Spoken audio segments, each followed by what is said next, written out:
In this video, I'll be walking you through a multi-directional groin mobility routine.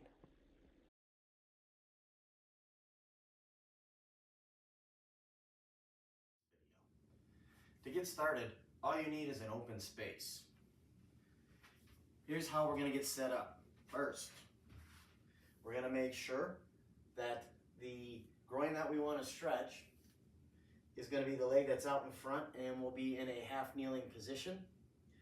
So the heel is going to be underneath the knee on the side that we want to target. The other leg is down and you're kneeling. If you need something underneath that knee, you can stick a pillow underneath there and make it a little bit more comfortable. From here, what we do is we want to make sure that we're balanced.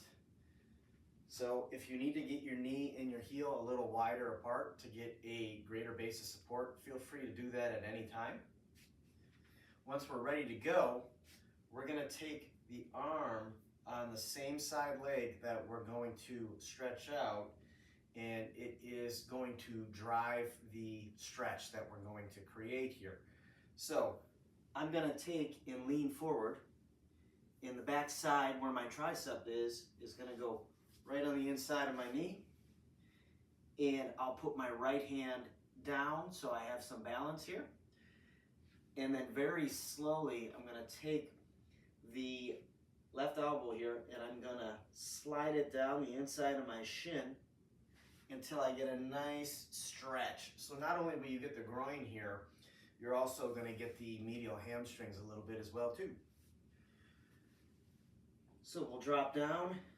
Once you have that nice snug stretch, from there you're going to hold that position, and the first modification or the first move we're going to do here is we're going to make these tiny little oscillation movements in which you move forward and back. You don't want these to be real big. You don't want them to be bouncy. You want them to be nice and controlled, and they're nice and small. And most importantly, they should never hurt. So here's what that's going to look like. I'll do a little bit of a twist here so you can see me.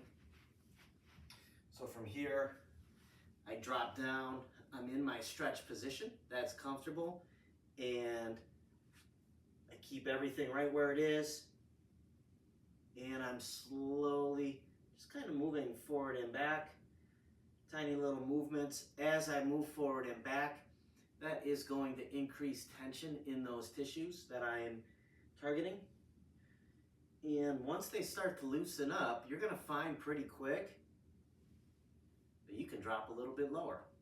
So that's how we increase that stretch. Okay, you're never doing big sweeping movements like this, so stay away from that. So that's the first modification, is we get into the stretch position and we move forward and back.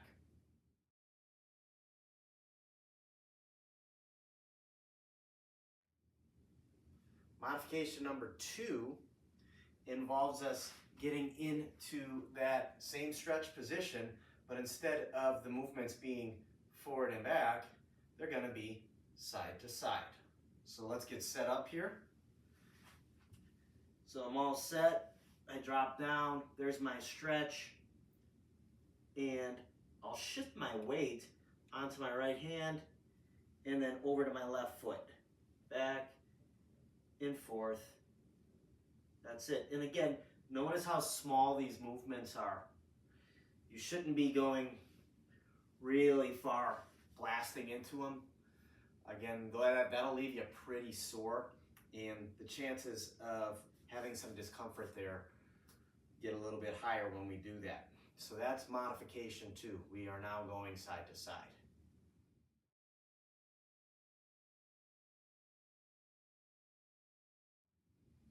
Modification number 3. We get into the same startup position as modification number 1 and number 2. But now, once we're in that stretch position, we're going to twist our whole body clockwise, and then we'll twist it counterclockwise. So it's going to look like this. So we're in position. We drop down. There's my clockwise. There's my counterclockwise.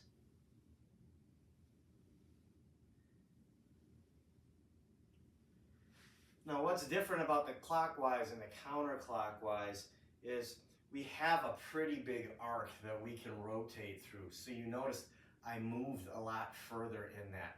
So just be careful when you do it. Listen to your body. And once you move clockwise, start with that. Yep, that's where I'm nice and snug and tight. Then I come back and I go counterclockwise and I get tight pretty quick. So I stop right there. So just listen to your body and just go right to the edge of where you're feeling that maximal but yet comfortable degree of tension.